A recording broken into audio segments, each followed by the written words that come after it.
Who is Spider-Woman Jessica Drew? If you're like me and are into the Marvel movies and love the game Contest of Champions, you may be wondering who Spider-Woman is. Is she Peter Parker's sister? Is she another love interest of Spider-Man? Or is she someone different entirely? Sit back, relax, and enjoy as I talk about the origins of Spider-Woman Jessica Drew, why she has each of her synergies in MCOC, how her powers come into play with her character design and playstyle, and even talk a bit about what media outside of comic books Spider-Woman Jessica Drew is in. Originally, Spider-Woman was created by Stan Lee in order to stop the animation company Filmation's proposal to create a Spider-Woman character for their Tarzan Batman Adventure Hour. Little did Stan know how many comic books and other media Spider-Woman would come to be a part of. As a child, Jessica Drew grew up in Transy in a small cottage. That cottage was found to be on a large amount of uranium, which gave funding to a research facility for her father which focused on studies of evolution, genetics, and cell regeneration. Little did her father know that this exposure to uranium would cause Jessica to become incredibly sick. In an effort to save Jessica's life, her father injected her with an untested serum consisting of the blood of several species of spiders. After injecting her with this, he sealed her in a genetic accelerator. The process took decades with Jessica in a constant stasis, however it was successful. She emerged a full-grown woman, fully healed of her uranium poisoning, but with little life experience and newfound superpowers. She could now crawl on walls, had superhuman strength, speed, stamina, agility, and reflexes. She also had the ability to send out venom blasts. These were controlled by electricity. She could channel and discharge out of her hands. She also had a regenerative healing factor and a self-propelled glide she could use through the air. With these new powers and general naivety towards the world, Spider-Woman was tricked by Hydra and joined their ranks. Thinking she was helping the world, she was put on a mission to assassinate Nick Fury. She realized that this was wrong and rebelled against Hydra, defeating the man Vermis, who had originally trained her and tricked her into joining Hydra.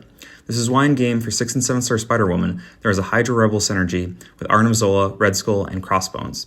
The synergy allows Spider-Woman to place concussion passive on Mystic champions, but also, most interestingly, has her tag changed from hero to Hydra and villain within the fight.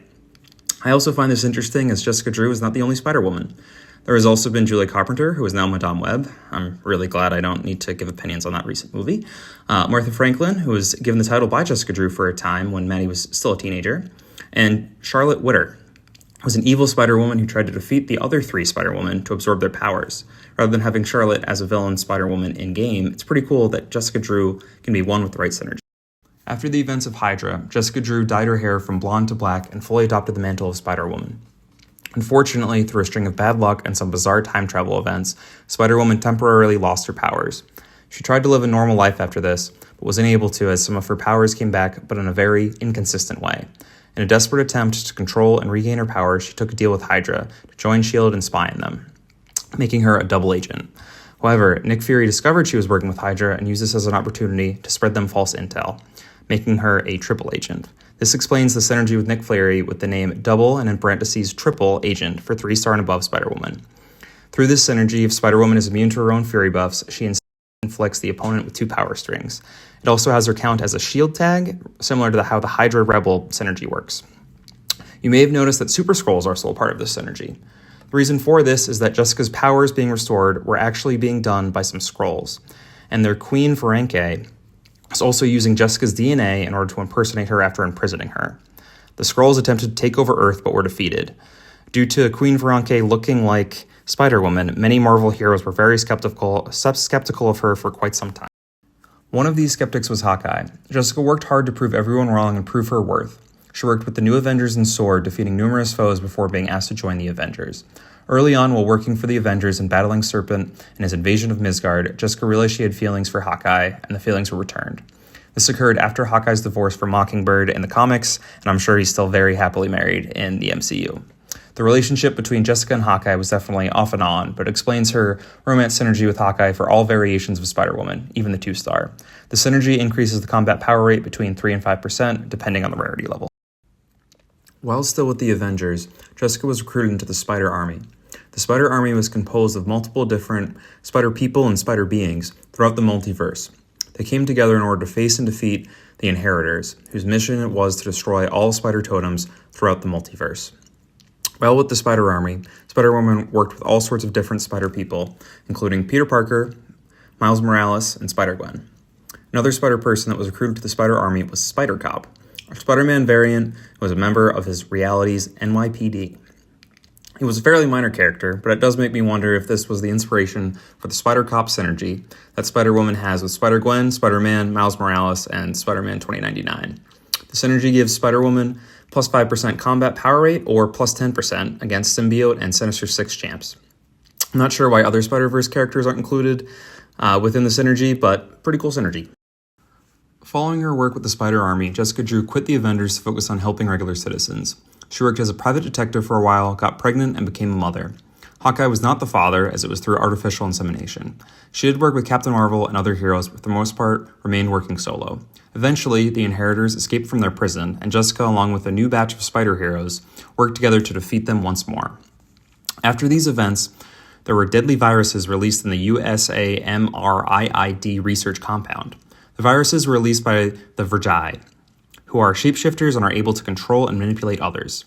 Through their powers, they were able to bring Jessica Drew, Winter Soldier, Angela, Wiccan, and Spectrum, who's not an MCOC, to the facility in hopes that they would be blamed for the outbreaks. Luckily, Blade was consulted, and through his previous run-ins with the Synergies, knew the group was innocent. The group came together after this incident and formed the group known as Strike Force. This explains Spider-Woman's Strike Force synergy, which increases the potency for Furies by 20%. Jessica continues to have many adventures after this, but this backstory explains the synergies that were put into MCOC. Spider-Woman's tags in-game include Offensive Burst, which makes sense for her playstyle, Hero, Spider-Verse Heroes, and New Avengers. You could argue she should have some additional tags, but for the most part, these are fairly consistent to her comic origins. In MCOC, she has Fury Gain, Shock, Power Sting, and Evade. The Power Sting and Shock come from her Venom Blast power, while Fury Gain is from her increased strength, and Evade is likely from her spider abilities. She's also immune to Poison, Neutralize, and Power Steal. The poison is likely from the serum she had as a child with all of the different spider blood. You could argue this is also why she's immune to Neutralize and Power Sting. A lot of different spiders come with a lot of different powers, I would think. She doesn't have base regeneration like in the comics, but maybe this power is used more for the Power Steal immunity. If you're looking for a guide on Spider-Woman, I'd check out the deep dive done by Karate Mike, which can be found on the MCOC official page. I'm far from the best MCOC player, so a guide from me won't really help much, but generally, I've really enjoyed playing her. I use recoil masteries and only have the 4-star, but I thought her damage was great, and she was really fun to play. Her first medium feels very slow, which I think is an ode to her self-propelled glide, and otherwise she handles very easily. Her special 1, titled the Glide Attack, applies instant shocks and will consume one of your buffs to apply a second shock on the opponent. It also applies Power Stings onto the opponent. The look of it doesn't really fit the name, as it's mostly just Spider-Woman leaping into the air, sending bioelectricity at the opponent, but it's cool to see her spider abilities on display. It's also interesting to me it doesn't mention Venom Blast when she's clearly using it here, but very cool. Her special 2, the Venom Blast, her most famous power, and my favorite special to use, has her gain 5 Fury buffs and refreshes her buffs as well. The maximum Fury she can acquire is 20. This special puts her powers more on display as she gets up close and personal to apply her Venom Blast before doing a quick flip away and flying kick back into the opponent. Lastly, her special 3, titled the Super Venom Blast, inflicts 15 instant shocks, gets her an energized buff for 10 seconds, and passively stuns the opponent for 4 seconds. The stun is great, as you can do a full combo into a double medium and then another combo. The animation shows off her powers in a very succinct way as she dodges the opponent attack with her spider abilities and utilizes multiple Venom Blasts both up close and through the floor to shock and stun the opponent. Spider-Woman's awakened ability, Hydra Training, is another ode to her early days with Hydra. This gives a chance, based on her Sig ability, to change a Fury buff into a Fury passive if it's consumed or nullified. Intercepting the opponent also gives a chance to gain a Fury. And in my opinion, most importantly, Spider-Woman has a 100% chance to evade the final hit of the opponent's special attack if it wasn't already dodged. The awakened ability doesn't seem like that big of a deal, but the Fury changes and Fury gains are definitely useful in the right situation. And the extra evade is great for hard to dodge specials. I'm thinking of multiple times where you can dodge the first 2 hits, but the last is too hard. Overall, I feel like the character design is super fun, true to the comics, and the champ is pretty great to use. If you can't get enough of Spider-Woman, there's also a Spider-Woman TV show on Disney Plus that ran from 1979 to 1980. The artwork is super similar to what is in-game and in the comics, but the show takes a lot of liberties with her backstory. Instead of uranium, she was bitten by a spider, which caused her father to give her the serum. She works as a journalist for Justice Magazine, and the magazine must be super profitable because they use a helicopter to literally go all over the world. The show is pretty fun, though, and can remind me a lot of cartoons from that era. The other main characters are Jeff, the photographer for the magazine, and Billy, Jessica's 13-year-old nephew, who is constantly around for some reason.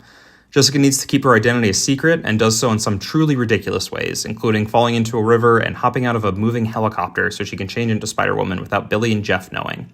They're always concerned she's unsafe, but Spider-Woman always gives a great excuse for why Jessica is okay. The show also has run-ins with some other Marvel characters like Kingpin and Dormammu, and Spider-Man is in a couple of the episodes. Overall, I think it's a fun watch and, is a good show to have on in the background. If you made it this far in the video, thank you so much for watching, and I hope you have a great day.